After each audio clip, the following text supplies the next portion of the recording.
Guys, you really didn't need to try so hard to convince me to watch this movie. I see Willem Dafoe, I watch. Just trust me.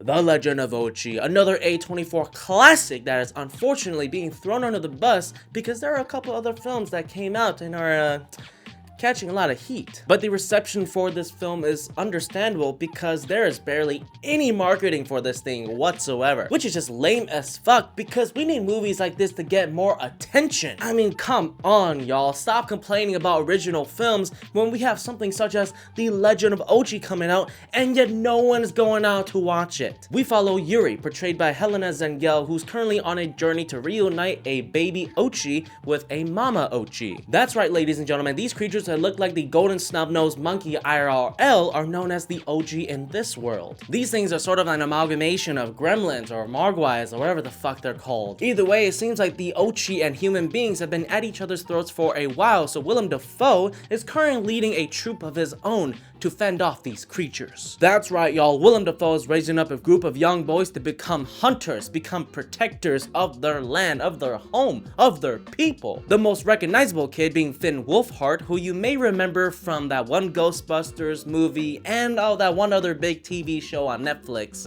No Flame. I think Finn Wolfhard is fantastic, and he is obviously the successor out of everyone of the Stranger Things cast. Out of all the youngsters, I mean. He doesn't really have much to do in this film other than sort of be like a big brother to all the younger boys and Yuri. I don't think I need to break down anything about Willem Dafoe, do I? I mean, it's Willem Dafoe and he's amazing in everything he's in, everything he does. So obviously for the majority of this movie, we are watching Yuri as she carries this baby Ochi in search of its mama Ochi. All the while being chased down by Willem Dafoe and his group of young lads because they believe that Yuri has been kidnapped by the Ochi. You know, there is just something so magical with this movie, not only with its beautiful scenery from the sets to the costuming to the cinematography.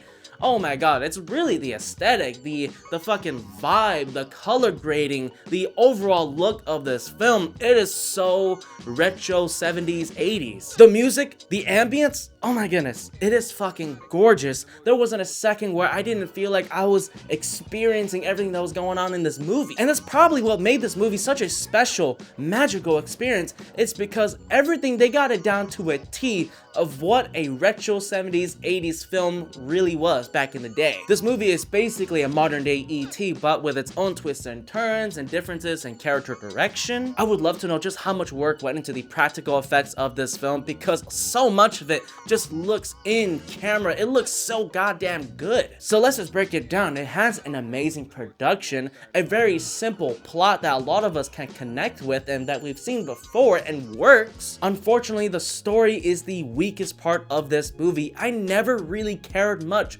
about any of the characters, nor did I really even care about Yuri and the Ochi, you know, the two main characters, the ones that are leading this movie. In my opinion, the movie never felt like it took the time to develop the relationship between Yuri and the baby Ochi. There were definitely some fun moments and some scary moments, but when it really came down to it, I didn't feel the heart. It just wasn't there. When we look at Stranger Things, Super 8, E.T., there is heart with those kids. We immediately fall in love with these characters and what they are trying to fight for, why they're trying to make sure that this alien, this weird thing, this different person gets to where they need to be safe. But in this film, I never really found myself all that invested in anything that was happening on screen. I don't want to make it seem like this movie didn't try to make us care about Yuri and the baby Ochi. What I am saying is that it's lacking in that department. There's also a theme about mothers and their children and how they will toss them out depending on, I don't know, whatever the fuck. But when we reached that arc with a certain character, it wasn't really all that satisfying. Honestly, it was kind of underwhelming. The message is great. When we get to that ending, it's beautiful, it's awesome. It is just fucking, ooh, it is an experience, magical experience. But it just didn't really feel all that satisfying. Beyond the weak story, I still think that The Legend of Ochi is worth your time. It is such an experience. We don't get these kinds of movies anymore with its slow burn pacing that's really all about the vibe, the aesthetic, the style, which is probably to its own detriment, the fact that this movie seemed to have focused more on the style than the actual story, but I digress. Now that I'm saying it out loud, the style definitely does take away from the story. Still, I had a great time watching this movie, even though some parts were kind of predictable. It does capture a bit of the heart from E.T. about a kid trying to take this baby Ochi back to its mama. It still has it. The sounds that the Ochi make are really fucking cool, and I really love the way how they managed to incorporate it with the overall story. I don't know what else there is to say. It's a fairly simple movie with some heart to it that definitely captures that 70s, 80s retros vibe, and it is a magical experience nonetheless, like I've said a million times before, and I'm sorry. Alright, that's enough of me.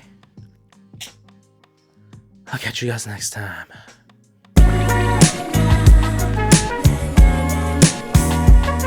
Broadcasting live right now from your mom's house.